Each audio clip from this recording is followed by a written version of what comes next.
Hello Patrick. Salut Dan. Salut Patrick. Salut Cindy. Salut Cindy. Bienvenue dans ce nouvel épisode de Identité sans ordonnance, notre podcast. On t'a invité aujourd'hui, Patrick Grosbetti, pour parler de plein de choses parce que tu es multi-entrepreneur notamment. C'est ça. Tu as aussi une casquette de président d'un club dont on va parler, en tout cas à l'heure du tournage. Ouais, c'est ça.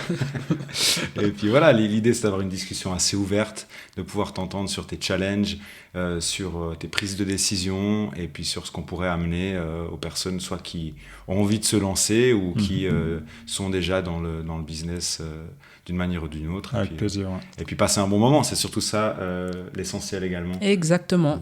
D'identité sans ordonnance. Ok, cool. Excellent. Merci pour l'invitation. Mais écoute, avec grand plaisir. Pour ta présence. Est-ce que tu peux te présenter en quelques mots? Alors, en quelques mots, Patrick Grosbetti, 44 ans, deux magnifiques enfants, mariés. Et puis voilà, habitant de Coutances, dans le canton de Fribourg, fribourgeois de cœur, de naissance. Et puis voilà, multi-entrepreneur, comme tu l'as dit, passionné par l'entrepreneuriat depuis quasiment toujours. Après mes études, ça a tout de suite été la première entreprise, etc. Passionné de basket aussi, tu l'as aussi cité, on y reviendra peut-être après. Et puis voilà, j'adore tout ce qui touche à créer, développer et puis prendre du plaisir aussi, comme tu l'as dit tout à l'heure. Cool, super. Cool.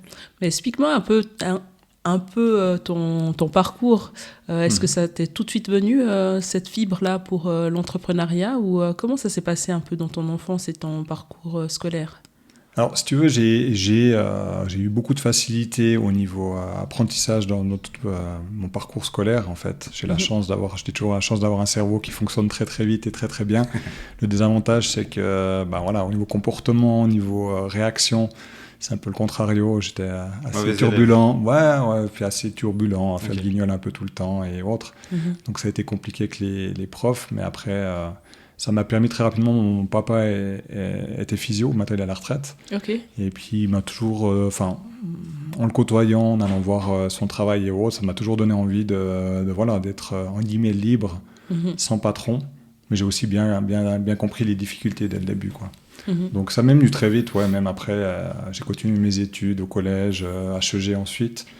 Puis c'est vrai que contrairement à mes copains de classe qui eux se voyaient bosser dans des Big Four ou ce genre de boîtes, moi tout de suite c'était qu'est-ce qu'on peut créer, qu'est-ce qu'on peut développer. Et puis voilà, ça m'est venu très très rapidement. Et dans la famille, est-ce que vous êtes tous un peu comme ça, indépendants, ou c'était toi particulièrement qui a eu cette fibre? Alors honnêtement, je suis un peu le seul, à part mon père qui était, je te dis, physio, où c'est assez courant qu'il soit indépendant, sauf si tu bosses par exemple à l'hôpital cantonal et autres. C'est vrai que mes sœurs, pas du tout... Donc je suis un peu le seul. Quand je prends aussi dans mon entourage, il y a aussi mon cousin avec qui j'ai travaillé quelques années, mais on n'est pas une famille d'entrepreneurs, si tu veux. Et puis tu dis que très vite tu t'es lancé dans ta première entreprise. Quelle a été la réflexion qui s'est faite derrière ça et quel a été un peu le déclic pour lancer cette première entreprise? Alors je me suis passionné très rapidement pour le marketing, aussi pour le digital, le marketing digital. Puis c'est vrai que j'étais tout de suite fasciné par Google qui permettait de mettre des publicités. Donc je te parle d'il y a 25 ans, 30 ans. Ça fait un petit moment. 25 ans. 25 ans. Et du coup, je trouvais ça génial. Tu peux mettre des publicités qui s'affichent sur un moteur de recherche qui renvoyait vers une page de vente ou avec un système de paiement automatisé. Et puis voilà, le premier business, c'était de vendre des livres en ligne, des e-books, ça s'appelait à l'époque, puis tout était automatisé, donc déjà je mettais là un budget pub et puis après j'encaissais et puis ça faisait automatiquement, ça livrait les e-books et puis voilà. Puis quand j'étais étudiant, ça me faisait un complément de revenu. Et puis c'était quoi comme e-book? Ou c'était les fameux e-books comment gagner de l'argent en 30 secondes en claquant des doigts, en gros. En dormant. Oui, en dormant, en se mouchant et puis tout ça, parce que je ne vendrais plus du tout maintenant, mais c'est vrai que c'était les prémices. Puis en fait, j'enseignais dans ces e-books finalement ce que je faisais, en fait. Comment mettre de la publicité en ligne, comment vendre en automatique. Puis vu qu'il y avait très peu de concurrence, ça marchait très bien un certain temps, et puis jusqu'à qu'il soit saturé de personnes qui font la même chose, quoi. Ouais. Et là, c'était des gens qui te donnaient leur e-book ou t'allais choper des e-books comme ça? Enfin, maintenant, il y a prescription, tu peux dire, mais... Ouais, non, alors c'était... le tout premier, c'était un Suisse qui avait vendu son propre e-book avec droit de revente, donc en fait, il l'achetait, tu peux le revendre derrière. Puis par la suite, je rédigeais mes propres e-books. Et puis des fois, tu prenais des droits de revente d'autres. Et puis, donc non, tout était légal de ce côté-là. Okay. Et puis voilà, puis après, ça m'a continué à me passionner pour le digital. Et puis j'ai créé ma propre agence Dimension Marketing, c'était en 2007, quelque chose comme ça. Puis là, clairement, j'ai commencé à avoir des clients externes, des autres entreprises, autres entrepreneurs, pour créer un site internet, pour faire du référencement, de la publicité en ligne. Est-ce que tu avais une agence physique ou c'était toujours en digital ? Alors, vu que, au début j'étais chez mes parents, après j'étais dans un petit appartement, j'ai commencé directement, comme ça se fait beaucoup maintenant, à travailler à distance. Puis je me déplaçais directement chez les clients. Et puis voilà, en fait, je crois que j'ai jamais eu d'agence physique, je crois même dans toute ma vie. Là, on en reparlera, mais là j'ai un petit bureau. Mais j'ai quelques années, mais ça m'a pas plu du tout d'aller au bureau tous les matins. Et puis, moi j'ai toujours aimé cette liberté, puis j'ai toujours aspiré à, en tout cas il y a quelques années sans enfant, à être digital nomade.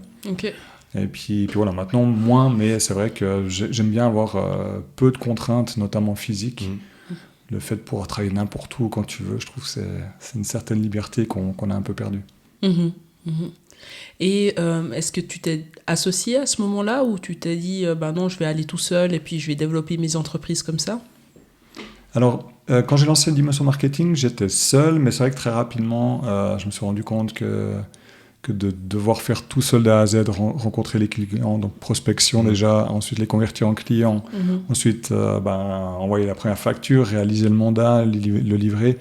Finalement, en étant seul, tu es un peu l'homme à tout faire. Et puis je me suis associé très rapidement avec une première personne qui était étudiante, qui devait avoir plus de temps que moi à mettre ça, parce que moi je travaillais à côté dans la pub, chez Publicitas, je crois, Feu Publicitas, à son âme, parce que ça fait faillite depuis. C'était juste à côté d'où on est d'ailleurs, les bureaux. Et puis voilà, puis après finalement, j'avais un tel niveau d'exigence que j'ai toujours maintenant, que ça n'a pas fait très très long, parce que moi j'aime bien que les choses aillent vite, bien, et puis c'était pas le cas. Donc une première fois, je me suis séparé de la personne, je me suis rassocié, c'était nouveau la même chose, j'étais très exigeant, ça a été compliqué. Et puis ainsi de suite après, jusqu'à trouver la bonne personne très récemment pour une de mes activités. Cool. Et comment tu l'as défini, cette bonne personne pour toi? C'est quoi les critères d'association, en tout cas, de pouvoir trouver quelqu'un qui te convienne? En fait, il y a deux théories qui s'opposent. C'est un peu comme dans un couple. Est-ce que tu prends quelqu'un qui est opposé à toi et puis ça devrait matcher, ou qui a le même caractère ou autre? Puis moi, j'ai remarqué que j'ai testé un peu tout. Franchement, sur 18 années d'entrepreneuriat, j'ai dû avoir une bonne dizaine, peut-être une douzaine d'associés. Puis j'en ai honnêtement à ce jour un qui me correspondait parfaitement, qui est toujours associé avec moi dans la construction. Et puis un deuxième qui est tout nouveau, donc je te dirai dans quelques mois ou quelques années si c'est le cas. Mais j'ai remarqué que c'était... moi, j'avais besoin de quelqu'un qui a la même rigueur que moi, que le respect des délais soit important, qui ait une calculatrice dans la tête, c'est-à-dire que dès qu'on parle de quelque chose, il y a directement une réflexion de rentabilité. C'est pas dire que je le fais pour l'argent, mais à nouveau, j'ai trop eu affaire à des gens où c'est des artistes, comme je les appelle. Mais finalement, derrière, le but de travailler, c'est d'avoir de la rentabilité. Parce que sinon, moi, je dis toujours, je passe du temps en famille avec mes enfants, ma femme, et puis autant pas travailler. Puis voilà, j'ai trouvé cette personne qui a la même rigueur que moi, le même système de fonctionnement, puis aussi la même mentalité. Il est aussi, moi, je me nomme toujours monk parce que j'ai un peu ce syndrome aussi de devoir contrôler beaucoup de choses et autres. Et puis j'ai trouvé une personne qui est un peu comme moi, donc on se comprend très vite. Et puis ça a matché. Et puis ça fait 7 ans que je suis associé avec lui. Et puis ça se passe très bien. Donc je dirais que dans le monde professionnel, pour moi, en tout cas, c'est des gens plutôt qui me ressemblent. Qui te ressemblent en tant que personne d'abord. En tant que personne, ouais. Et puis après, vous parlez affaires peut-être après. Cette personne, tu l'as rencontrée directement dans le monde professionnel, ou justement c'était quelqu'un de ton cercle peut-être d'amis ou personnel, et puis après vous avez décidé de faire business ensemble? Alors sinon, c'était déjà dans le monde professionnel. J'ai d'abord côtoyé un de ses frères, c'est le membre de... Enfin, ils sont plusieurs, une fratrie, si tu veux. Et puis son frère me l'a présenté une fois, c'était pour un mandat sur un chantier. Et puis voilà, on s'est rencontrés, et puis en quelques minutes, on a été boire un café, puis en quelques minutes, je sais pas, il y a une sorte de magie, d'alchimie qui fait comme un coup de foudre entrepreneurial, si tu veux. Et puis en 15 minutes, on s'est associés en fait, 15 minutes. Wow. Ok, dingue. On s'est dit, j'ai ça comme problème, il m'a dit, moi je peux te le régler, ok, faisons un test sur un chantier, ça a matché, puis après on a lancé ça, on a lancé une première entreprise ensemble qui était c'était quoi, du CVS, donc chauffagiste sanitaire, Mhm. parce que c'était une grosse problématique que j'avais il y a quelques années sur certains de mes chantiers. Et puis après, de fil en aiguille, on s'est associé pour entreprise générale, et puis construction, promotion immobilière, etc. quoi. Mhm. Mhm. Ouais, c'est super, ouais. Ouais, alors ça a peut-être aussi un coup de bol, hein, parce que c'est comme... Bah, c'est comme dans un couple, en fait. c'est ça. C'est ça. Est-ce que ça match, est-ce que ça match pas, ça c'est le temps qui nous dit, et aussi, bon, aussi les compromis. Je sais pas si t'as dû en faire avec cet associé. Bah alors, j'ai peut-être la chance, il me l'a avoué d'ailleurs récemment, il m'a dit, mais avec toi, je tolère des choses que je tolère pas avec tout le monde. Et Ok. puis, je pense que j'ai cette chance qu'il soit hyper bienveillant vis-à-vis de moi, et puis je pense que les défauts qu'il accepte pas chez d'autres, il les a acceptés chez moi. Donc, Et vice-versa. presque. Je suis toujours autant exigeant, je vieillis, je m'affine, enfin, je suis un petit peu plus exigeant, mais c'est vrai que je pense qu'il a fait plus d'efforts que ce que j'ai fait. Ok. Ok, donc c'est Mais lui qui a sauvé le couple. Ouais, puis il est plus jeune aussi. Ah, Donc peut-être voilà. qu'il est capable d'endurer plus de choses. Résilience, Flexibilité. c'est ça, Ouais, c'est ça. Ouais. Et si on résume C'est un un bon petit moment. peu maintenant par rapport aux entreprises que tu as possédées ou que tu possèdes, dans lesquelles tu es impliqué maintenant, tu les as nommées assez rapidement comme ça, mais c'est quoi, dans quel domaine, enfin voilà, plus précisément peut-être pour qu'on puisse comprendre l'image globale. Alors justement, après le digital, enfin l'agence là que j'ai citée, Dimension Mhm. Marketing, je suis parti par opportunité dans la construction, en entreprise générale. Là, je me suis associé justement avec quelqu'un de ma famille, avec mon cousin. Puis de fil en aiguille, après, on commence à faire un peu du développement immobilier, etc. Et puis du coup, quand je me suis séparé justement de mon cousin, enfin, on a essayé de prendre des chemins différents. Mhm. J'ai créé une multitude de petites sociétés. Quand je dis petites, c'est avec peu d'employés. Donc, bureau d'architecte, Ok. entreprise générale de construction, entreprise de développement immobilier. Et plusieurs fois, j'ai essayé dans le courtage immobilier, je suis reparti, je suis revenu, puis là, je viens de me réassocier justement pour faire du courtage immobilier. Puis à côté, j'ai toujours la passion du marketing, du digital, donc j'ai repris des parts dans certaines sociétés, notamment Take-Off Production sur Fribourg, et qui me permet d'avoir toujours un pied là-dedans, même si c'est plus de la passion qu'autre chose. Mais vraiment, mes activités principales, ça reste construction et immobilier. Ouais, d'accord. Justement, tu choisis tes entreprises par rapport à ce domaine-là, ou tout d'un coup, est-ce que tu pourrais changer de secteur et puis te diriger vers quelque chose d'autre? Alors, j'ai essayé ces 2 dernières années, justement, quand j'ai eu affaire avec Mathieu, la Take-Off, justement, j'avais ouvert le spectre en me disant, soit je reviens dans mon domaine de passion, soit je Donc, le continue la digital. construction immobilier, soit je laisse ouvert la porte à d'autres. Puis j'ai remarqué, en fait, que, contrairement à d'autres, moi, je suis pas passionné par le fait de reprendre des entreprises en difficulté ou pas, puis de les développer, enfin, moi. Il faut quand même que j'ai cette passion du domaine. Ok. D'autres n'ont pas de souci avec quel que soit le domaine d'activité. Moi, j'en remarque que si tu me demandes, que j'aurais comme exemple d'aller vendre des frigos, Ça te enfin, motive même pas. t'as le frigo révolutionnaire, domotique dessus, tout ce que tu veux, Ouais. ça me passionne pas. Ou tu me dis d'aller monter un chenil et puis dans un pays où il y a une forte demande, ça me passionne pas non plus. Toi. Donc ça reste quand même beaucoup construction immobilier et puis marketing. Le 90% des demandes que j'étudie ou que j'étudierai potentiellement, ça resterait dans ces domaines. Par contre, peut-être que si tu me présentes quelque chose qui me peut un peu plus fun, qui me permettrait d'avoir justement cet objectif de liberté absolue. Ouais. Par exemple, tu me dis, on ouvre, je sais pas, au Brésil, quelque chose d'incroyable, et puis en plus, on a un côté juste à côté, et puis tout ça. Moi, je te dirais peut-être que je suis ouvert. Ouais, pour l'aventure. Ouais, voilà. Ouais. Puis pour le fait de, voilà, ça passe tellement vite la vie que... Pourquoi s'embêter avec des choses qui ne nous font pas plaisir sur X années, si ce n'est pour survivre, hein, si t'en as besoin. Mais sinon, je suis plutôt partisan, il faut aussi se faire plaisir et puis aussi profiter de la vie, profiter de tes enfants, de ta femme. Puis c'est pour ça que l'immobilier, c'est un domaine où tu as des marges qui sont astronomiques, si c'est bien fait. Et donc, ça te permet pas de dire j'ai gagné tant, mais ça te permet surtout d'avoir beaucoup de liberté, en fait. Parle-nous de l'immobilier, justement. Comment tu as choisi ce secteur? Quel a été ton intérêt au début et comment tu as commencé? Alors, j'étais peu d'années employé après la HEG, mais je crois 5 ans de ma vie ou 6 ans de ma vie seulement. J'ai été à un moment dans la pub, justement, chez Publicitas, mais j'ai aussi été dans une entreprise qui est basée à Bulle, qui est toujours à Bulle, qui s'appelle Formule Habitat. J'ai travaillé une année et demie, 2 ans comme responsable administratif et financier. Ouais. Et puis du coup, j'avais pour moi l'ancien patron qui était M. Salin, qui était pour moi un vendeur au repère. Je dis toujours, il aurait pu vendre une glace à un Esquimau, parce que tellement il était à l'aise avec ça, mais dans le bon sens du terme. Pour il revendait n'importe quoi. Puis j'ai bien aimé la manière de fonctionner, et puis après, ça m'a intéressé le domaine. Puis après, quand je suis reparti dans un autre domaine, j'ai croisé justement mon cousin qui voulait lancer une entreprise générale. Et puis d'opportunité, je lui ai dit, j'en sors d'une, associons-nous et puis lançons-nous là-dedans. Donc c'est d'abord parti dans la construction. Puis après, forcément, t'aiguilles un petit peu sur le développement immobilier, l'achat-vente de terrains, de projets ou d'appartements. Donc, c'était plutôt l'opportunité de développer dans ce secteur plutôt qu'un attrait pour l'immobilier en tant que tel. D'accord. Ouais. Et quand tu construis ou tu crées des entreprises, c'est toujours dans le même état d'esprit? Est-ce que tu vas aller vers une opportunité, soit de rachat ou soit d'association, ou tu vas dire non, je vais répondre à un problème et là, je construis je crée l'entreprise?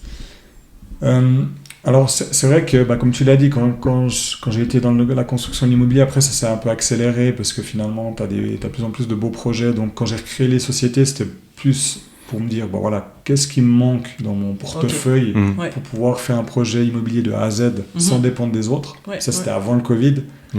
Après on a eu en plein Covid où on s'est rendu compte d'être toute seule dans son coin en étant entre associés. On ne peut pas travailler en autarcie, puis tu as des fois besoin des autres quand même. Donc on a fait un peu marche arrière, et puis là j'ai réfléchi un petit peu différemment en me disant plus quel domaine me passionne, puis quelle entreprise existante peut m'apporter tant de la liberté que d'autres choses. Mais c'est vrai que ça fait bien une quinzaine d'années que je n'ai pas lancé une entreprise en me disant je trouve une problématique puis je la résous, parce que j'ai plus trop cette énergie de recommencer à zéro. Donc c'est pour ça que j'essaie plutôt de regarder des entreprises existantes ou des entreprises que j'ai déjà, on pourrait créer un service complémentaire. Et de repartir de zéro avec une idée novatrice ou un brevet ou autre, j'aurais beaucoup de peine.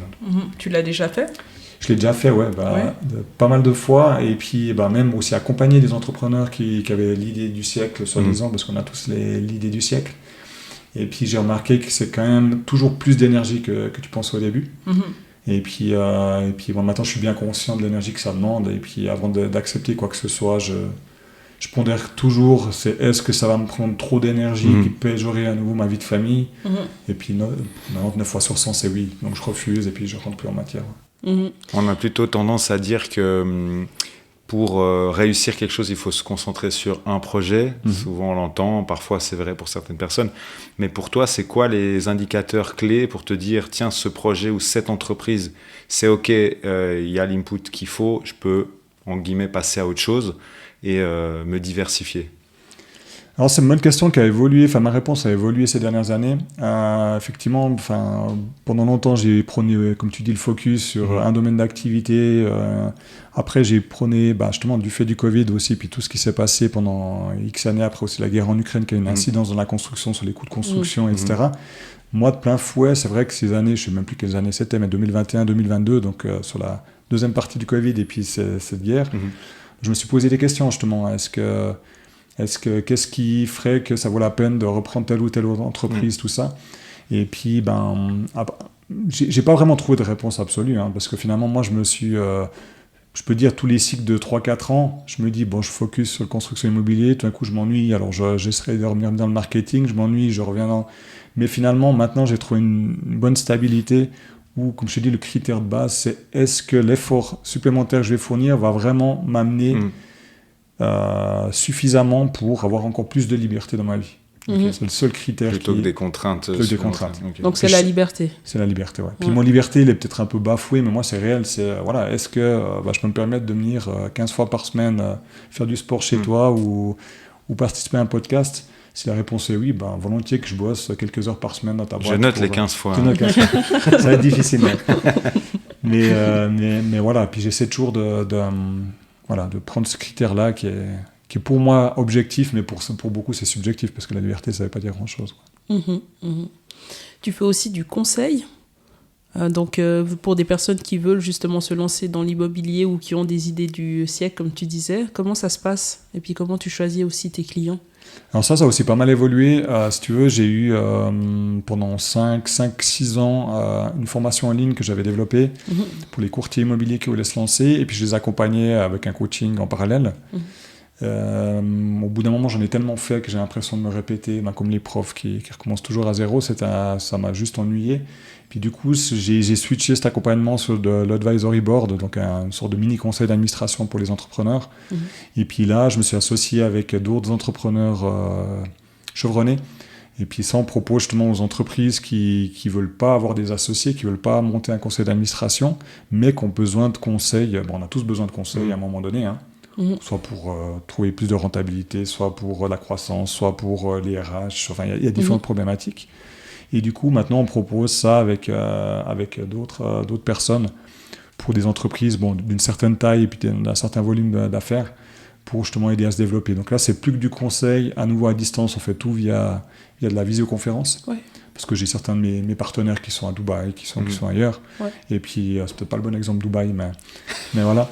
Et puis voilà, ça permet aussi à ces entrepreneurs souvent, ils ont la tête dans le guidon et puis ils ont besoin pas seulement d'une personne externe pour les guider, mais quasiment d'un groupe de stratégistes pour les aider à avoir une nouvelle source de revenus ou à développer, régler une problématique ou autre.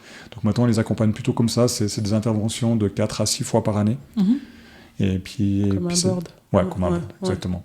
Okay. Maintenant, ça reste plus comme ça. Mais c'est vrai qu'accompagner des débutants, j'ai totalement laissé tomber, honnêtement. Et quelles sont les problématiques que tu rencontres le plus souvent ? Alors, c'est marrant, c'est souvent la même problématique, mais souvent on me parle de croissance, puis pour moi c'est une aberration, parce que souvent les entrepreneurs qui me parlent de croissance, ils sont même pas rentables ou assez rentables selon moi pour le domaine d'activité. Donc souvent on se concentre sur la mauvaise chose, on essaie de croître, le fameux mot on veut scaler, mais ça veut rien dire. Si t'es pas rentable ou pas assez rentable, c'est autant rendre plus rentable ta société avec moins de monde que vouloir la grossir, engager le maximum de monde. Scaler, mais en fait, moi, plus j'ai eu d'employés dans ma vie, plus j'avais de problèmes, plus j'ai l'impression de faire du social, dans le mauvais sens du terme, où j'ai l'impression que je dois m'occuper d'enfants, quoi. Enfin, c'est pas leur boîte, donc l'énergie qu'ils mettent pour t'aider à réussir ton entreprise, elle est très limitée en fonction des personnes. Il y a des qui étaient qui mettaient beaucoup d'énergie, mais beaucoup d'autres aussi qui disaient c'est pas ma boîte, je m'en fiche. Puis ça me dérange, et puis c'est pour ça que j'ai pris le parti d'avoir de moins en moins d'employés, plus de sociétés mais moins d'employés, pour vraiment me concentrer sur l'essentiel. Moi je me concentre, même quand un entrepreneur vient avec une problématique, première chose que je fais, j'analyse la rentabilité. Puis 9 fois sur 10 ou 99 fois sur 100, tu peux déjà améliorer ça. Puis c'est des cycles d'une année, sur une année après tu l'as bien rentabilisé, puis après c'est un choix. Soit tu veux de la croissance, soit tu veux juste stabiliser, soit tu veux sortir de l'opérationnel, et puis là, on met en place des solutions. Donc, c'est tes premiers indicateurs. Et ensuite, après, dans peut-être la deuxième année, tu parles éventuellement de croissance. Alors, ouais. Après, je ne suis pas la meilleure personne pour parler de croissance parce que moi, j'ai toujours fonctionné pas en termes de croissance, mais de rentabilité, en tout cas ces dernières années. Et puis, moi, dès que j'ai atteint avec mes sociétés un certain niveau, en fait, je suis bien. En fait. C'est pas dire qu'il faut s'endormir en disant tout va bien, ou on a toujours fait comme ça marche bien. Mais j'évite de me dire, avant j'avais le réflexe de dire, je m'ennuie, maintenant tout va bien. Mais qu'est-ce qu'on fait après ? En fait, maintenant quand tout va bien, tout va bien. Enfin, ça sert à rien de chercher toujours une petite bête ou quelque chose à optimiser, parce que des fois, juste ta vie est bien, quoi. Enfin, tes sociétés marchent bien, ta vie privée va bien, donc profite, quoi. J'aurais envie de parler un petit peu de santé mentale, et puis souvent les entrepreneurs ou les gens qui ont beaucoup d'idées, ils ont de la peine à mettre pause ou à se ressourcer réellement. Est-ce que tu as fait face à ce genre de problème ou pour toi, en fait, le soir tout s'arrête à 20h, quelles sont peut-être un petit peu tes routines ou ce que tu as pu mettre en place pour te dire j'arrive à me ressourcer et à me déconnecter de ma casquette d'entrepreneur, de personne qui a plein d'idées versus père de famille, mari et autres. Alors, c'est vrai que j'ai eu beaucoup de peine à déconnecter, justement, quand j'étais associé dans la construction. Au début, avec mon cousin, j'étais tout le temps au téléphone, même le soir, on se téléphonait encore après le souper. Puis là, j'ai eu ma fille, j'ai eu après mon fils, et puis on a vu que c'était compliqué, j'ai tout revendu mes parts. Puis après, en créant cette constellation d'entreprise, j'ai dit, j'ai une règle, je ne veux plus jamais être à ce niveau de stress, puis de pression continuelle, et puis l'impression de jamais déconnecter.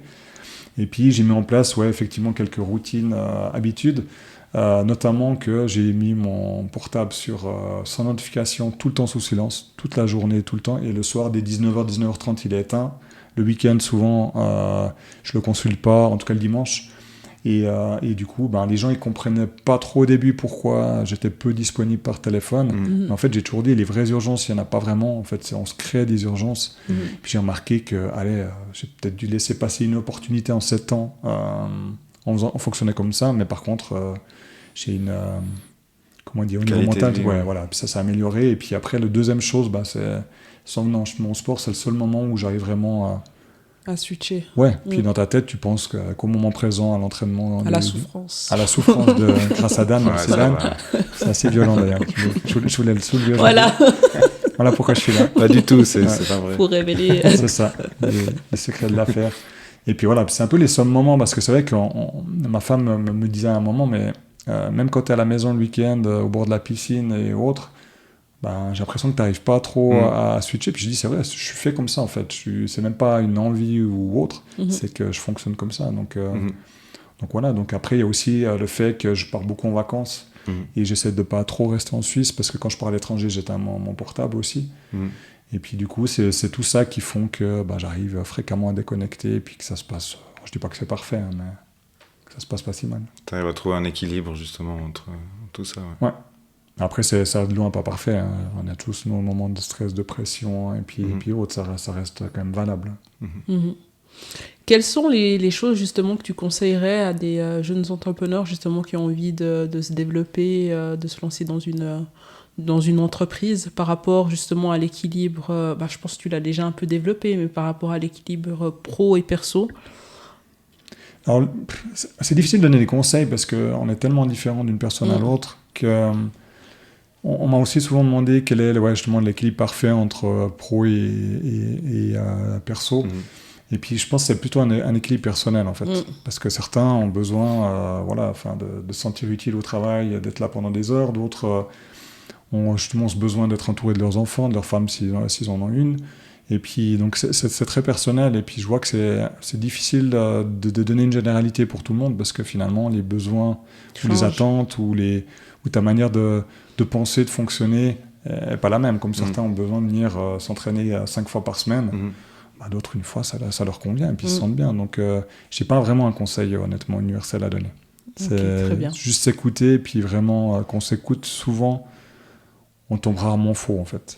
Parce qu'on se dit oui, non, mais ça c'est passager, je suis fatigué, ou ça, non, c'est une pensée passagère, mais non, souvent c'est notre cerveau nous donne des informations qu'il faut, c'est notre cœur qu'il faut savoir écouter. Et puis je pense que c'est ça qui est plutôt le conseil, savoir s'écouter et puis prendre le temps de s'écouter. Ouais. Et puis pour toi, est-ce qu'il y a des gens qui sont réellement faits pour l'entrepreneuriat et qu'ils doivent se lancer là-dedans versus d'autres qui sont vraiment pas faits de par leur mindset, de par leur comportement, ou est-ce que c'est quelque chose qui peut réellement évoluer, ou est-ce qu'à un moment donné le naturel revient et puis on se rend compte qu'on est sur la fausse voie, à ton avis? Alors, moi j'ai toujours cru vous pensez qu'on avait de toute façon au fond de nous petite flamme d'entrepreneur, à mon avis, qui existe par défaut. Et puis ceux qui se forcent à le devenir, je pense que c'est souvent la mauvaise raison. Ils pensent que c'est toujours le patron qui gagne mieux qu'eux, qui font mieux, qui fait mieux qu'eux, et puis qui sont capables de faire la même chose. Puis j'ai un nombre d'histoires assez énorme d'anecdotes où finalement les gens se rendent compte en lançant leur entreprise que c'est pas si simple en fait. Là, je me rends compte qu'il faut prospecter, qu'il faut discuter, qu'il faut avoir des employés, qu'il faut... Puis c'est à ce moment-là qu'ils se rendent compte que c'est pas simple. Donc, je pense plutôt que c'est quelque chose qu'on a en soi. Et puis, je connais peu d'exemples de personnes qui ont bossé pendant 40 ou peut-être 30 ans, puis tout d'un coup, ils se disent « Ah ben, j'ai une idée, je me lance tout d'un coup, et puis que ça a bien fonctionné, franchement. Peut-être je me trompe, peut-être vous avez des bons exemples à me donner. Mais... Non, nous, ça a été plutôt... j'aime bien le concept d'accepter aussi qui l'on est, puis de faire avec, et puis de trouver cet équilibre. C'est vrai que des fois, tu te dis, il faut choisir ce chemin-là, il faut avoir un emploi, se consacrer sur une chose, mais au fond de toi, tu sais que c'est pas ça sonne faux un peu. Ouais. Donc nous, on a fait aussi ce chemin ensemble, en faisant la paix avec cet aspect d'avoir envie de lancer des projets, d'avoir envie aussi de travailler ensemble, d'être un couple qui est peut-être pas commun, mais de l'accepter.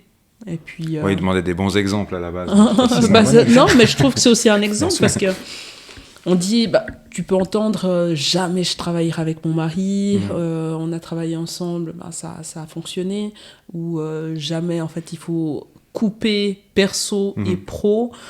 Alors on essaye de trouver un équilibre, mais c'est pas tout le temps noir ou blanc. C'est frontière pas voilà, précise. exactement. Puis après il faut faire la paix avec ça. Il faut pas être frustré par rapport à ça, parce qu'autrement tu mets des règles mais qui te correspondent pas. Puis comme tu disais avant, il y a pas d'exemple, enfin de conseil universel à donner. Il faut vraiment savoir se connaître, connaître ton couple et puis connaître l'énergie de chacun.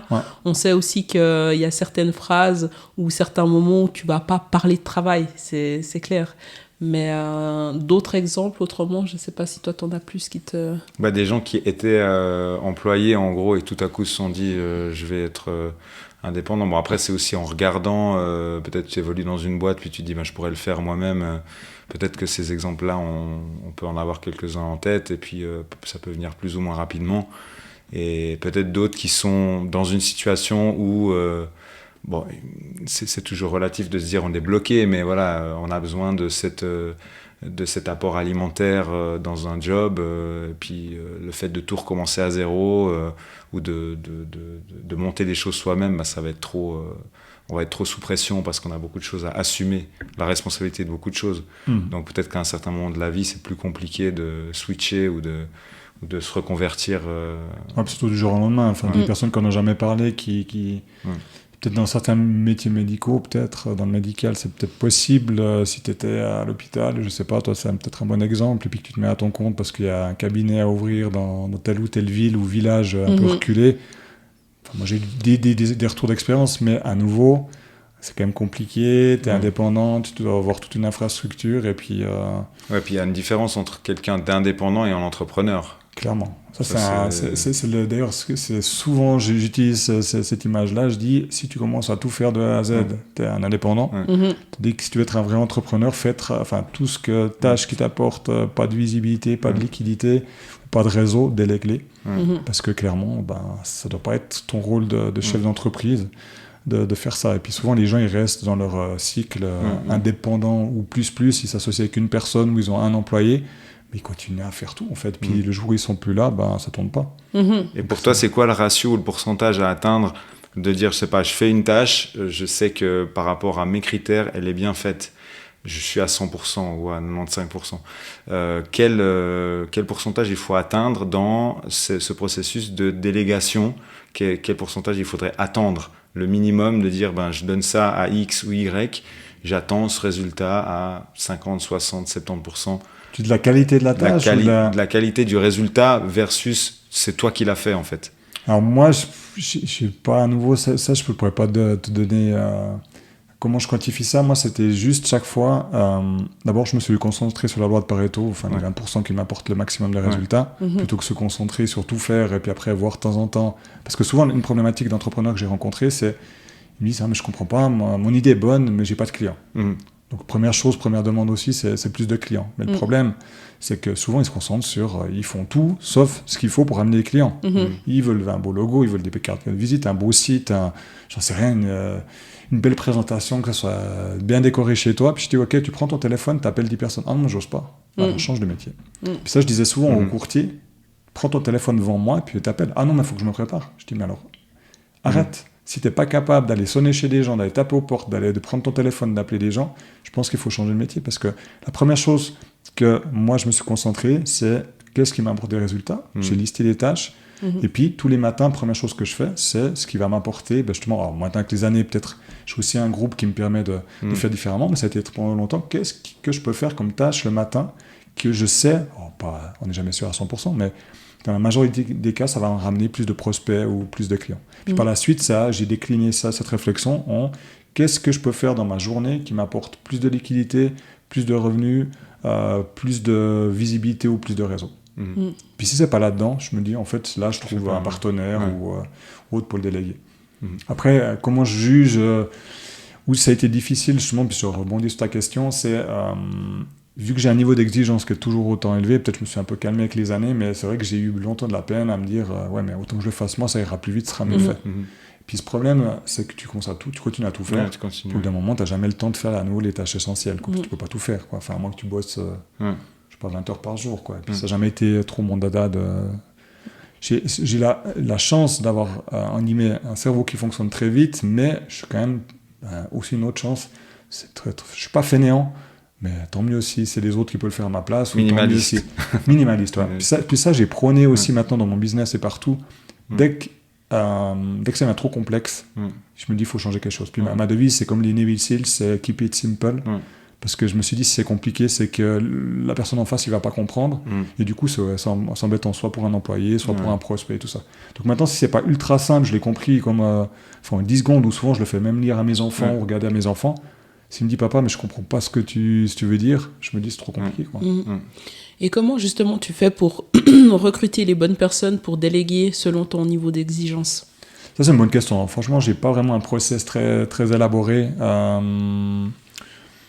C'est du test, en fait. C'est comme quand tu t'associes, ou c'est comme à nouveau, on le disait tout à l'heure dans un couple, mais c'est vrai que moi je dis toujours, tu as la première impression, moi je sens très vite aussi la personne en face, déjà au niveau de l'envie, mais après c'est difficile de juger tant que t'as pas fait un test. Donc souvent, moi je fais confiance par défaut aux gens, on teste, soit on s'associe, soit je donne quelques tâches à déléguer, on fait un test, ça se passe bien, tant mieux, on continue, puis ça se passe pas bien, on passe à autre chose, on passe au suivant. Toi. Assez rapidement. Donc moi je teste très vite, tout le temps. Avec les gens, je dis, viens, t'as une bonne idée, super, on s'associe, on bosse un moment ensemble, puis si je vois que ça ne matche pas, on prend des chemins différents.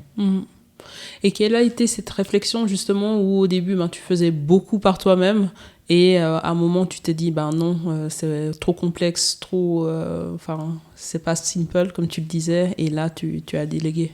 En fait, je me suis quand j'ai valorisé mon temps, puis je me suis rendu compte que la ressource la plus précieuse que j'avais, c'était pas mon argent, c'était pas rien du tout sauf le temps, en fait. Et vu que je reviens à la liberté, comment on mesure la liberté? C'est le temps que tu as à disposition pour faire ce que tu as envie, puis les contraintes que tu enlèves.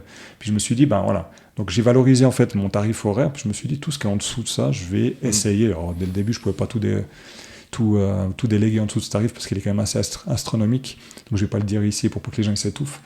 Mais puis je me suis dit, tout ce qui est en dessous, c'est clairement autant que je mette mon heure, mon énergie dans autre chose qui va me rapporter ceci, plutôt que de faire des tâches secondaires qui vont clairement qui n'ont aucun intérêt, ou qui ont une récurrence, pas une répétitivité, une récurrence qui font que ça peut être délégué sans problème. C'est intéressant. Si quelqu'un a envie de faire la même chose que toi, comment on calcule son tarif horaire? À nouveau, tu as plusieurs méthodes de calcul. La mienne, ça a été tout simplement combien j'ai besoin pour avoir une qualité de vie exceptionnelle pendant toute mon année. Et puis après, j'ai tout simplement compté le nombre d'heures que j'étais prêt à travailler pour y arriver. Puis ça m'a fait un tarif horaire, tout simplement. Ok, donc c'était même pas par rapport à tes compétences? Même pas du tout. Ok. Je me suis juste dit, toujours, objectif liberté. Qu'est-ce qu'il me faut comme revenu pour y arriver, pour que ma famille soit bien, qu'on voyage beaucoup, parce que je prends 7 à 8 semaines de vacances par année pour me sentir bien, et puis souvent on voyage et tout ça, et puis j'ai fait ce ratio, il me restait mes 44 semaines disponibles. Ces 44 semaines, j'enlève forcément les week-ends où je travaille jamais, les soirs où je travaille pas, et puis du coup je me suis dit, la journée j'aime bien aussi avoir le temps à midi, les gens ils vont me trouver très...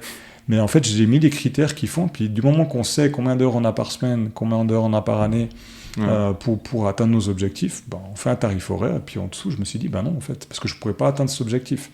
Alors, dans certains domaines d'activité, je comprends bien que ça peut être compliqué à faire, genre si vous êtes coiffeur, c'est peut-être difficile de dire, je fais ma coupe à 500 balles, ça va être un peu compliqué. Par contre, quand tu es dans la prestation de service, à toi de te positionner d'une certaine manière pour pouvoir appliquer ces tarifs-là, pour après avoir aussi le nombre d'heures que tu veux travailler pour permettre d'atteindre cet objectif.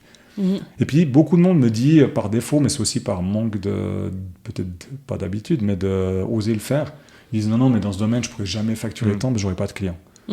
Mais moi, dans le domaine de la construction, à tous les coins de rue, tu as quelqu'un qui peut venir te faire le carrelage, qui peut venir construire une maison, la même chose pour les architectes, la même chose pour les courtiers immobiliers. Donc, si j'avais écouté tout le monde, j'aurais fait comme tout le monde, avec le même positionnement que tout le monde, et puis j'en serais à la même situation que les autres. Mais moi, je pense que c'est déjà un changement, on parlait de mindset tout à l'heure, switcher en se disant, pourquoi je ne pourrais pas avoir ce tarif horaire? Alors moi, je ne vends pas mes heures, mais ça donne déjà un chiffre. Et puis voilà, puis comment faire pour pouvoir l'appliquer? On en avait discuté les deux ensemble une fois, c'est tant de clients, peut-être des clients un peu plus, par exemple, je sais pas, des entrepreneurs à succès, Et puis, alors je dis pas qu'il faut mettre de côté les clients historiques, mais peut-être se poser la question, mais est-ce que j'ai envie de passer autant d'énergie avec cette typologie de clients qui me correspond moins, plutôt que d'en passer avec 10 fois moins de clients qui sont prêts à payer beaucoup plus pour une qualité de service exceptionnelle, ça c'est sûr, il faudra l'avoir. Mais clairement, tu passes moins d'énergie, tu perds moins d'énergie aussi, tu as moins de clients, plus de rentabilité, donc plus de temps libre ou plus de bien-être. Après tu en fais ce que tu veux, quoi. Et qu'est-ce qui te différencie donc toi des autres entreprises qu'on peut trouver au coin de la rue? C'est quoi que tu délivres différemment dans les résultats et qui fait que les clients peuvent attendre plus? Alors déjà, j'ai très très peu de clients, parce que je dis non, on m'appelle le Suisse allemand, je dis non à nouveau beaucoup de fois, on me demande des projets, je dis non, je refuse même de les calculer des fois, et puis alors, des fois je passe pour quelqu'un d'arrogant, mais moi j'ai toujours dit, j'ai nos critères qui sont clairement établis, et puis si je vois qu'on me propose tel projet, telle maison à construire ou autre, puis que le standard de construction, le standing ne sera pas au niveau de ce qu'on veut aller, je préfère refuser que de faire quelque chose de moyen, médiocre, qui ne me correspond pas. Parce que c'est aussi en termes d'image. On sait que tu fais des années à avoir une belle image, mais que c'est vite détruit par un seul mauvais commentaire, une seule mauvaise construction ou des mauvaises notes. Ça, c'est un peu le fléau en ligne où on te met des étoiles qui ne veulent pas dire grand-chose. Et puis voilà. Donc moi, j'essaie toujours de me dire, dans mon domaine de la construction, est-ce que avec ce projet-là, à ce prix-là, je serais fier d'y habiter ou je serais fier d'acheter ce bien ou tout ça? Puis si la réponse est non, on dit non. On fait au projet, tout simplement. Donc j'ai des critères à nouveau. Je suis exigeant vis-à-vis de moi-même, mais je suis exigeant aussi vis-à-vis des projets et de ce qu'on fait aussi pour nos clients. Et puis la satisfaction client, elle n'était pas très haute au début, honnêtement. Au début, quand j'étais plus jeune, c'était allez, vite fait, bien fait, hop. Puis maintenant, plus je vieillis, plus c'est niveau d'excellence, je vise, l'excellence, pas le parfait, mais le mieux. Le mieux, voilà, à chaque fois. Et puis voilà, après, rien n'est parfait dans ce domaine où la construction, tu as toujours un problème. Honnêtement, celui qui dit qu'il n'a pas un problème sur un chantier, c'est un menteur. Donc on a toujours des problèmes, simplement qu'on essaye de mieux communiquer déjà avec les clients et puis aussi de viser l'excellence pour que, comme critère final. Et du coup, tout ce qui sort de ce cadre-là, je dis non, en fait, tout simplement. Donc ça, c'est un super pouvoir.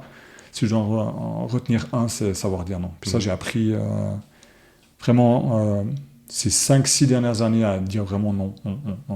Tout ce qui fait dévier de mes objectifs, de la qualité qu'on veut donner aux entreprises, on dit non systématiquement. Je me fais un peu l'avocat du diable, mais est-ce que c'est savoir dire non ou pouvoir dire non? Ou est-ce que c'est lié dans le sens où peut-être que des personnes dans d'autres situations se diront moi je peux pas dire non parce que dans la situation dans laquelle je suis, j'ai besoin, même si ce client va pas m'amener là où j'aimerais être, j'en ai quand même besoin. Et comment switcher? C'est un cercle vicieux en fait, parce que si c'est en fait la réponse c'est les deux en fait, parce que au début c'est effectivement tu as l'impression que tu peux pas dire non, parce que vrai, si tu lances ton entreprise il y a 10 minutes, je te dirais peut-être pas ce conseil premier.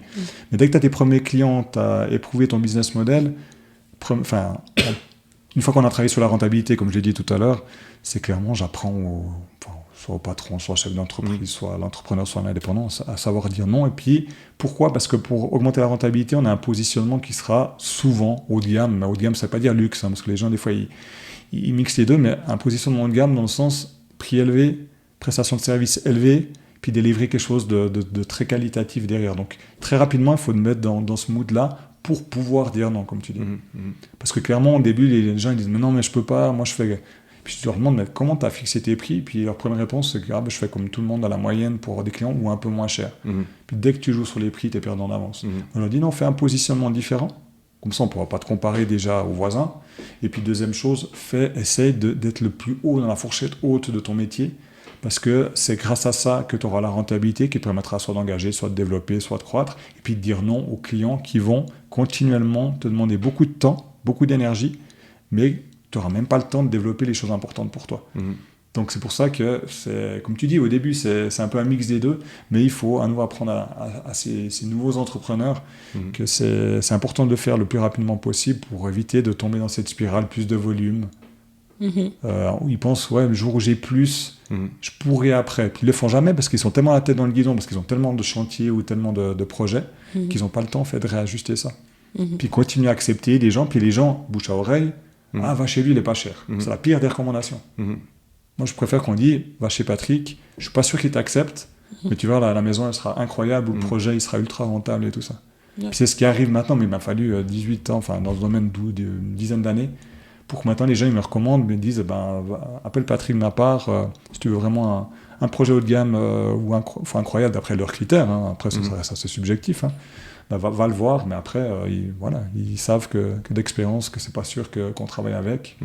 Et puis voilà, puis je pense que c'est aussi rendre service à ces personnes-là, parce que on a tous la personne qui cherche le moins cher possible, le plus qualitatif, mais ça c'est que dans le monde des bisounours que ça fonctionne. Et puis est-ce que là il y a aussi cet effet d'exclusivité et puis de donner parfois envie à des gens d'atteindre cette inaccessibilité et puis de se dire tiens, ça va être un privilège que de pouvoir travailler avec toi ou d'avoir tes prestations? Ouais, alors ça c'est un argument marketing qu'on m'a enseigné, que j'ai aussi beaucoup lu chez beaucoup de coachs en ligne. C'est vrai que, alors, suivant comme tu le présentes dans ton discours, que ce soit en ligne ou soit quand tu rencontres les gens, j'avais tendance au début à que ça fasse très arrogant. Puis je te dis, c'est pour ça que les gens, soit ils m'apprécient, enfin souvent c'est assez français comme le crabe, soit t'adores, soit t'aimes pas. Enfin, c'est une image à deux balles. Mais... Et puis, du coup, pour manger ou... Ouais, non, pour manger. Je sais pas, c'est un souvenir que j'ai de mon enfance, on me dit crabe, soit t'adores, soit t'aimes pas. Enfin, moi j'ai ni aimé ni pas aimé, j'étais au nouveau au milieu, mais bon, bref. Et puis voilà, puis moi je voulais, de ma nature, les gens me trouvaient assez froid et tout ça, puis mon marketing allait dans ce sens-là, en montrant que voilà, c'est exclusif. C'est une chance si tu peux travailler avec moi. Puis aussi, en sortant de la HEG, franchement, je me suis dit, je suis économiste, je bombais le torse, et puis voilà, puis le premier job de ma vie, je me suis fait tout petit parce que la secrétaire qui avait 35 ans d'expérience, elle me dépassait largement dans les compétences, et puis j'ai compris ce jour-là qu'il fallait que je me calme un peu, que je montre que je fasse mes preuves et puis autres. Donc c'est pour ça que j'ai affiné mon discours en discutant. Puis d'année en année, effectivement, je dis aux gens, je suis très honnête. En fait, c'est plus de l'honnêteté que de l'arrogance en disant, mais écoute, moi je veux pas faire, le discours que je vous ai fait aux deux, c'est que je veux pas faire des chantiers médiocres, donc je peux pas le faire pour ce budget-là. Donc soit tu acceptes qu'on monte les standards, soit malheureusement on pourra pas travailler ensemble. Puis je le dis de manière, j'ai appris à mieux communiquer. Avant, je disais non, si tu veux travailler avec moi, c'est minimum temps et tout ça. Et puis c'était un peu arrogant, quoi. Je l'avoue. Okay. Faut t'avouer à moitié pardonner. Ouais, c'est ça. Ouais. Donc il peut changer, soyez indulgents, retournez le voir. Dans 10 ans, vous pouvez venir chez moi. Je serai à la retraite. Mais... Cool. Et, à propos de retraite, comment tu vois ta retraite? Enfin, c'est peut-être déjà ce que tu vis aujourd'hui, mais ce sera quoi la différence? Tu vas t'arrêter de travailler, de penser au business, ou comment tu vois les choses? Franchement, c'est une bonne question. Alors, t'as vu, c'est souvent de bonnes questions. C'est des bonnes questions. Après, il faut trop réfléchir chez vous. Moi, je préfère aller au sport. Je pense que c'est passer un bon après-midi sans réfléchir. Mais les gars, il faut réfléchir. Allez, burpees. C'est ça. Non, mais c'est vrai que le principe de retraite, au moins, il a fortement évolué. C'est vrai que là, c'est plus un état d'esprit, comment je fais. Puis, j'ai pas l'impression... Alors, je vais pas arriver aux extrêmes en disant j'ai pas l'impression que je travaille, ça c'est des conneries. C'est d'autres gourous du web qui te le diront. Mais non, j'ai quand même l'impression de travailler, c'est quand même fatigant, ma vie est fatigante, la pression d'investir autant dans des projets IMO, c'est un stress quand même. Et puis j'aime les choses bien faites, donc ça. Mais la retraite, en fait, première chose que je me suis dit quand j'ai vu que dans la construction de l'immobilier, il y avait des leviers intéressants, notamment le levier bancaire, tout ça, ce que j'ai fait, j'ai acheté. Ce qui m'a permis d'avoir une sécurité financière avec un patrimoine et aussi en pensant à mes enfants. Donc ça, c'est fait. Puis du moment que tu as ça, tu as un état d'esprit qui est quand même totalement différent, parce que je dis pas que je peux arrêter, puis pendant les 50 prochaines années, bon, je serai peut-être décédé d'ici là, mais je peux vivre à l'aise, tranquille, en faisant ce que je veux. Mais c'est vrai que je suis dans un état d'esprit où j'ai bien le temps de voir venir, donc tu prends aussi des décisions différentes. Mais là, actuellement, me connaissant, je pense qu'il y a peu de chances que j'arrête du jour au lendemain. D'ailleurs, je ne sais même pas l'âge de la retraite. Donc, tu vois à quel point c'est comme quand on a des jours fériés, tout ça, je ne sais jamais quand c'est. Puis voilà. Parce que je me sens bien dans mon système de fonctionnement. Alors, j'ai dû m'ajuster avec ma femme. Vous connaissez bien que les enfants à l'école aussi, tu dois t'ajuster. Mais du coup, pour moi, je vois plus la retraite une continuité de ce que j'ai fait jusqu'à maintenant, en ayant encore plus de vacances, encore plus de liberté. Mais de m'arrêter, je pense que ça serait horrible pour moi, parce que c'est vrai que moi, j'ai ce syndrome où quand je fais rien pour un petit laps de temps, il n'y a pas de souci. J'ai pas besoin d'être suroccupé non plus. Mais moi, j'adore créer, en fait. Ma passion, c'est mon métier, en fait, quasiment. Donc, c'est un peu triste pour certains. Et bien sûr que le numéro 1, ça reste mes enfants, ma femme. Ça, je vais le dire 500 fois. Mais j'aime ce que je fais en fait. Créer des nouveaux projets immobiliers, c'est juste génial. Tu passes d'un bout de gazon à une magnifique maison où tu as une famille qui vient vivre. Moi, je trouve ça génial. Et puis, chaque projet est totalement différent. J'évite de dupliquer chaque fois et puis de prendre les mêmes projets. Donc, je pense que tant qu'il y a des constructions à faire, tant qu'on a des projets immo et autres, je vais continuer. Mais après, forcément, avec le luxe encore plus poussé de pouvoir dire non cette fois à 99,9% des projets.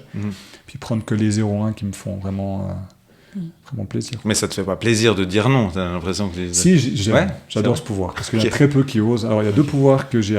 Enfin, un super pouvoir, c'est 1, dire non. Ça, j'adore. Parce que les gens en face, ils osent pas. Et 2, c'est négocier. Je l'ai vu encore récemment. J'en ai parlé avec mon nouvel associé, là. Puis il me dit, mais il m'avait fait au téléphone, il m'a dit, mais c'est incroyable ta facilité que tu as de négocier avec les gens. Puis là, je parle de projets immo ou d'appartements ou autre. On parle des grosses sommes de négociation. Mais je dis en même temps, tu poses la question. Si en face, il dit non, c'est non. Mais le problème, c'est que les gens, ils n'osent pas en fait, demander. Ils n'osent pas dire non, ils n'osent pas demander. Puis ça, je pense que c'est une force qui se travaille. Parce qu'il y a 7 ans, 7-8 ans, je n'étais pas comme ça. J'ai déjà un fort caractère, mais je n'osais pas en fait, demander aux gens. Je me suis dit, ouais, mais ça se fait pas. Je me disais, ça se fait pas parce qu'on est en Suisse, ça se fait pas parce que, je sais pas, la bienséance et tout ça. Bon, non, en fait, il faut essayer, essaye. Je dis pas d'aller négocier un chewing-gum toi, à 10 centimes au lieu de 15 centimes, mais je sais pas, t'as quelque chose, ça te semble pas juste ou pas le bon prix ou c'est pas dans ton budget, ben ouais, t'essayes, tu demandes, tu négocies. Puis à l'inverse, de savoir dire non aussi, pour moi, c'est juste, tu dis non et puis voilà. Cool. Il faut oser.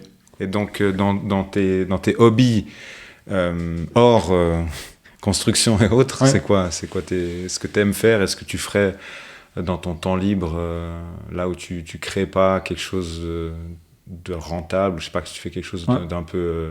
Alors je m'occupe de mes enfants, tant que le foot, le basket, avec mes enfants, t'as tes week-ends qui sont déjà bien remplis, les soirs aussi, après j'aime être avec eux, aller les voir jouer, tout ça, ça reste du sport, donc je suis assez fan de sport, je regarde très peu le sport honnêtement à la télé, quasiment plus.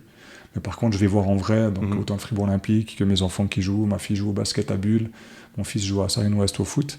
Ça me prend beaucoup de temps, puis on adore voyager en famille. C'est pour ça que quasiment toutes les vacances, on les passe, alors des fois en Suisse, des fois à l'étranger, tout ça, mais on aime voyager, découvrir, et puis transmettre ça à nos enfants. Noël passé, on était à New York, nous on adore cette ville, et puis on s'est dit, on va faire découvrir ça aux enfants. Puis comme mon fils, on a pris le ferry pour aller voir la Statue de la Liberté, et puis qui me sort à la fin de la journée, on a fait plein de choses. Il m'a dit, franchement, c'était une des meilleures journées de ma vie. Tu étais content. Tu vois dans ses yeux, ça brillait, tout ça. Puis quand on a été voir un match NBA, tout ça. C'est des exemples où tu te dis, tu vois qu'ils sont heureux. Puis tu te dis, on a bien fait. Puis toi, ça te fait plaisir parce que tu adores cette ville. Puis quand tu vois que ça se reflète sur eux, c'est juste exceptionnel. Quel est ton lien avec le basket? Quel est mon lien avec le basket? Alors, c'est un lien de passion aussi. C'était mon exutoire, en fait. Et moi, j'ai joué au basket depuis l'âge de 7 ans.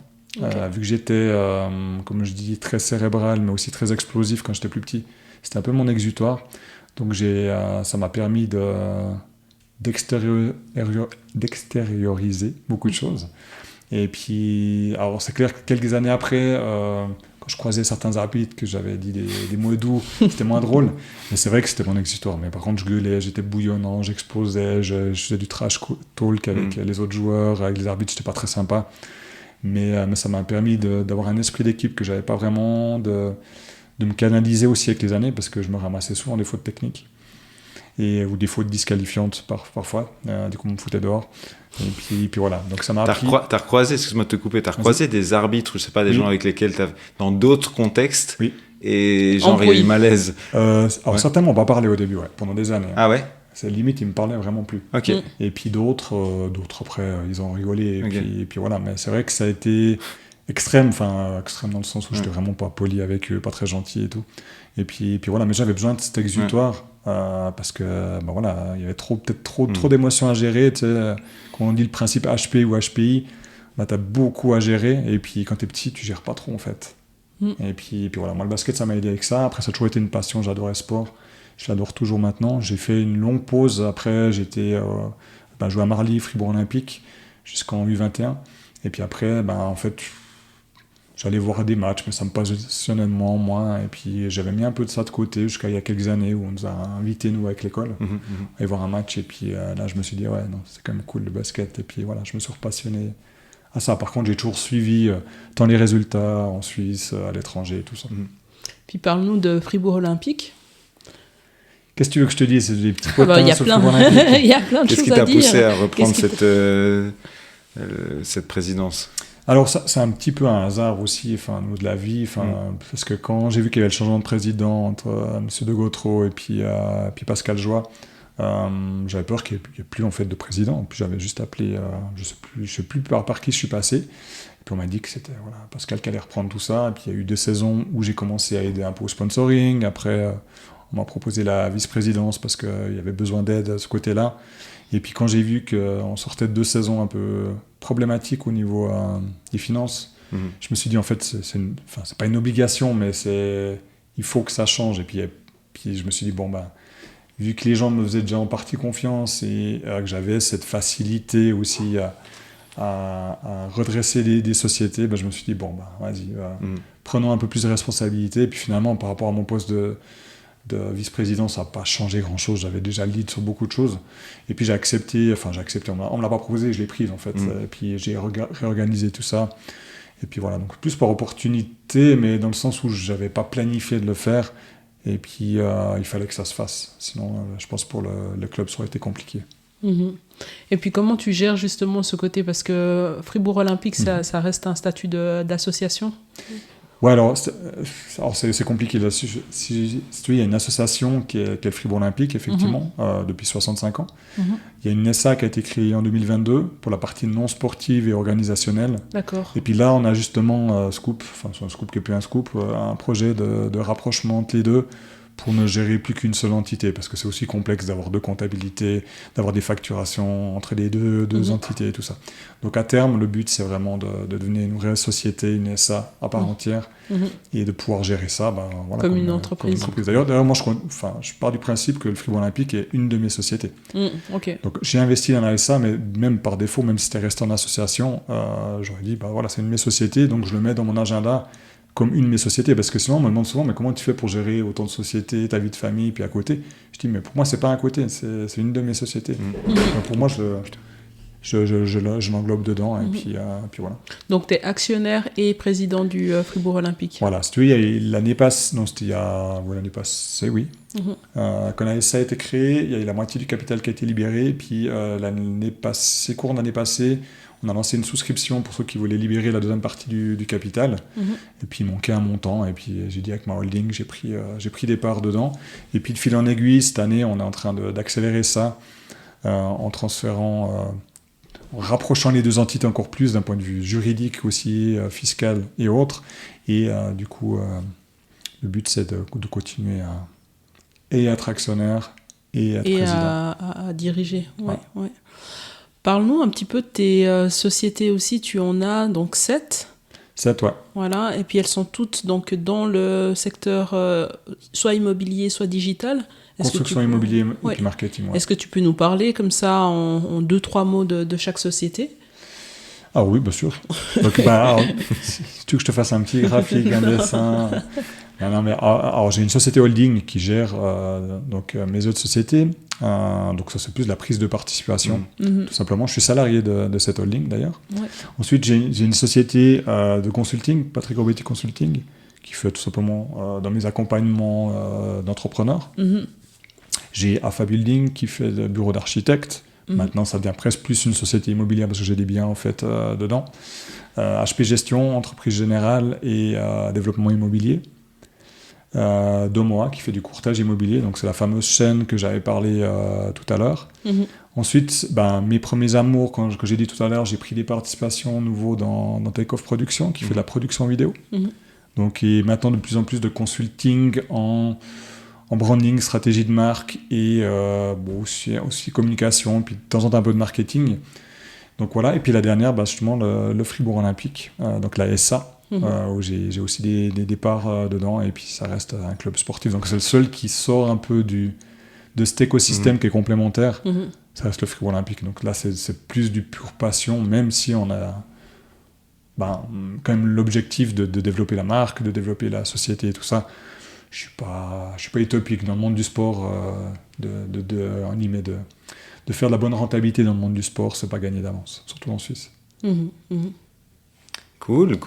Peut-être que la dernière question que je voulais te poser, c'est ton expérience par rapport à l'accompagnement sportif. Qu'est-ce que tu nous en parlais un petit peu? Tu as dit que tu pensais à rien d'autre à ce moment-là, que tu pouvais te recentrer.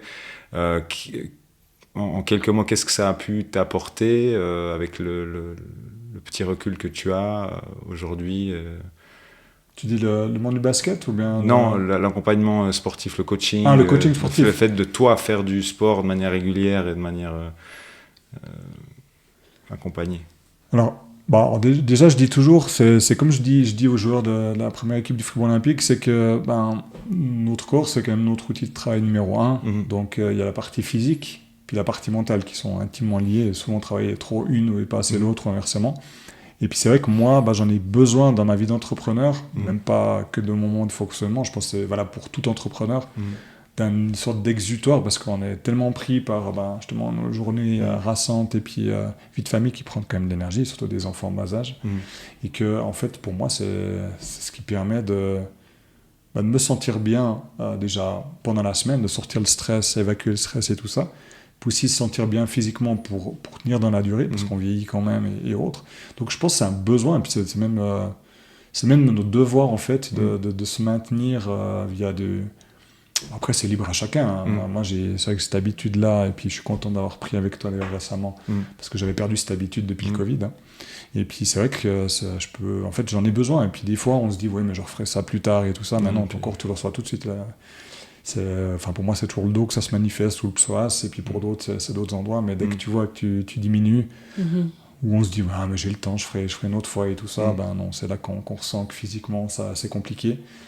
Et puis voilà, moi, c'est vraiment un exutoire, plus ce bien-être physique qui me permet de tenir tout simplement, et puis de bien vieillir aussi. Parce que, comme on le disait, on parlait de retraite, mais si tu arrives tout cassé avec le cerveau en vrac et... Comme beaucoup de personnes qui travaillent sur les chantiers, ils sont souvent à la retraite, pas nécessairement en super forme physique. Parce que je pense qu'ils sont tellement fatigués de leur journée de travail qu'ils ne vont pas nécessairement faire du sport encore à côté. Et puis, je pense que tu le payes quand même sur le long terme. Ouais. Clairement. Et puis souvent, c'est un petit peu, peut-être aussi chez les entrepreneurs, c'est de se dire, mon temps est hyper précieux, donc je vais l'utiliser à être rentable, et ça ne fait pas partie de l'équation. Et c'est de faire comprendre justement que le temps que tu investis là, c'est que ça va booster tout le reste, tu vas être plus éveillé, peut-être tes prises de décision vont être meilleures si tu as réussi à avoir cet équilibre et que tu stimules ton corps de par une activité physique, quelle qu'elle soit. Mais... Ouais, puis ça te permet aussi de couper, parce que, comme on disait, c'est que souvent les gens ils disent j'ai pas le temps. Et puis, en fait, c'est pas vrai, c'est juste t'as mal planifié ta semaine, ou t'as mal planifié tes priorités. Et puis du fait d'avoir pour moi du sport, l'activité physique, c'est que tu le planifies dans l'agenda, donc du coup t'es obligé d'y aller. Surtout quand t'as rendez-vous avec un coach, quand tu vas tout seul, ça se discute, t'as toujours une bonne excuse et tout, mais quand t'as rendez-vous, t'y vas, et puis après tu t'es focus parce qu'il te fait suer, Dan. T'as mal partout, tu l'en veux, puis après le lendemain tu dis c'était quand même cool, je vais retourner. Et puis voilà, et puis ça te force à bloquer dans ton agenda aussi un moment pour toi, en fait, parce qu'il n'y a que toi et puis ton coach. Et puis c'est pour ça que j'aime aussi l'accompagnement individuel et non pas en groupe. Parce que j'aime bien me retrouver, alors soit que moi ou avec le coach, mais pas justement avec cet environnement où il y a... Parce que moi, ça me prend beaucoup d'énergie d'être avec des gens. J'adore les gens, mais je suis plutôt quelqu'un que ça me prend de l'énergie de beaucoup discuter avec les gens et autres. Tu sais qu'au sport, c'est du one-to-one, et puis alors oui, t'es fatigué à la fin de l'entraînement, mais pour moi, ça me donne plus d'énergie que ça m'en prend, quoi. Mais j'aime bien cette notion de prendre du temps pour soi et de le bloquer dans l'agenda, parce que c'est le plus dur, en fait. C'est même pas de venir à la salle, une fois que t'es là, tu travailles, mais c'est vraiment d'avoir le même niveau d'importance dans un rendez-vous pour toi qu'un rendez-vous avec un client. Justement, les personnes qui ont la tête dans le guidon, ils vont dire oui, mais je suis obligé d'aller voir le client, je suis obligé d'avoir ces délais-là, mais quand il s'agit de soi, il n'y a plus personne. Pas la même exigence, C'est vrai, puis c'est un bon exemple. Moi, j'ai un de mes associés, je ne vais pas le citer du coup, pour pas qu'il se vexe. C'est qu'il me dit toujours, j'ai pas le temps, je dis, ouais, mais non, mais c'est que tu n'as juste pas la bonne gestion de ton agenda, en fait. Les clients, ils ne vont pas mourir que tu leur donnes un rendez-vous un jour plus tard. Malgré qu'ils disent, il me faut que je te voie demain matin à 8h. C'est après-demain 8h, souvent ça marche. À moins qu'ils sont ils ont très mal organisé leur semaine ou leur projet. Et puis souvent, on s'impose, comme je le disais tout à l'heure, des fausses urgences qui font que en fait, ces personnes-là sont tout le temps, j'ai l'impression dans l'urgence, dans le stress, enfin le mot stress il est un peu aussi utilisé à toutes les sauces, mais plutôt dans la mauvaise organisation, qui font que ça donne l'impression qu'ils n'ont jamais le temps, qu'ils sont toujours stressés. Mais en fait, c'est juste, à nouveau, oser, imposer les rendez-vous et tout ça, et puis dire, bah oui, pas de souci. Moi, j'ai appris à dire non aussi, d'une certaine manière, où la personne, je lui dis pas nécessairement non frontalement, mais ouais, ok, je peux te rencontrer, mais ce sera pas demain, ce sera, je sais pas, dans 3 jours, la semaine prochaine et tout ça. Bah, comment on a planifié pour le podcast? Ouais, alors là, c'est vrai qu'on a dû patienter un peu. Là. Ah, c'est vrai, c'était plutôt vers le début de l'année, puis là, on se voit au mois d'octobre. Ouais, c'est vrai que j'avais, en plus qu'on en avait parlé, je sais plus, c'était mars, avril, puis c'est vrai que j'avais une période de saturation de plein de choses. Puis je me suis dit, plutôt que d'accepter, parce que c'est un plaisir de discuter avec vous, puis d'être dans un mood un peu bof, bah, je me suis dit, oui, en octobre, ça sera mieux. Je ne sais plus quand on est, en encore octobre. Quand on sera diffusé, on ne sait pas. Et puis du coup, ben, c'est, voilà, autant reporter à un endroit ou un moment, puis le booker directement, où tu sais que tu seras, enfin, tu peux pas, je suis pas devin, mais je savais que c'était une période qui serait beaucoup plus agréable. Non, totalement. Et puis de se dire aussi de ne pas faire le projet ou la chose, qu'est-ce que ça va avoir comme impact. Puis quand la réponse n'est pas grand-chose, ben, c'est vrai qu'il n'y a pas d'urgence. Ouais, puis après voilà, faut aussi, comme je dis, la notion de plaisir est importante. Donc moi, c'est un plaisir d'échanger avec vous. Du coup, c'était juste que des fois, c'est pas le moment, en fait. Puis à l'inverse, des fois, c'est le bon moment avec les bonnes personnes, le bon projet, puis il faut y aller. Donc c'est beaucoup d'énergie. Moi, j'ai appris à contrairement à d'autres, comme on disait tout à l'heure, qui doivent être focus sur une chose, moi, c'est plus par période. Je suis focus principalement sur telle boîte à tel moment de l'année, telle boîte à tel moment, ou sur ma famille. Bon, ça, c'est un peu tout le temps, mais c'est pour ça que je mets des plages aussi de vacances tout le temps, parce que si tu les planifies pas et autres, bah, tu as toujours mieux à faire que de prendre des vacances avec ta famille. Et puis, du moment que tu as ton année, en guillemets, qui est un petit peu... pas tout est planifié, mais que tu sais un petit peu quand c'est dans la période de l'année que tu veux faire telle ou telle chose, mais en fait, ça roule. Enfin, moi, j'ai pas l'impression, si ce n'est le Fribourg Olympique, qu'il y a des fluctuations. Le Fribourg Olympique, tu as des blessés, tu as des transferts à faire, tu as des conflits d'ego, tu as des conflits d'intérêts, c'est un petit peu plus aléatoire et difficile à planifier. Donc, ça m'a appris... peut-être ce côté-là, je vais encore m'adapter un petit peu. C'est encore pas gagné, hein. Mais c'est vrai que sinon, dans mes sociétés et autres, ça roule, en fait. Donc, il y a toujours des noms, enfin, des projets aussi qu'on perd, qu'on gagne. Enfin, on a les mêmes aléas que d'autres entreprises, mais je sens que mes années sont sereines parce que finalement, je sais où je vais, je sais pourquoi je le fais, quand je le fais, avec qui, puis voilà. Ben, je pense que ça va être le mot de la fin. En tout cas, merci de nous avoir dit oui et puis d'avoir participé à cet épisode d'Identité sans ordonnance. C'était avec Patrick Grobetti, multi-entrepreneur. Merci à toi, merci à vous deux, surtout pour l'invitation. C'était un grand plaisir. On en peut discuter encore une petite heure. Mais... Ouais, moi j'avais des questions encore, mais ce sera peut-être pour un autre épisode. Qu'on planifiera. Mais l'année prochaine, 2026. 2028, alors. 2028, d'accord. Ok. Un grand merci. Et puis une belle fin de journée. Merci, à bientôt. À bientôt, merci. Ciao.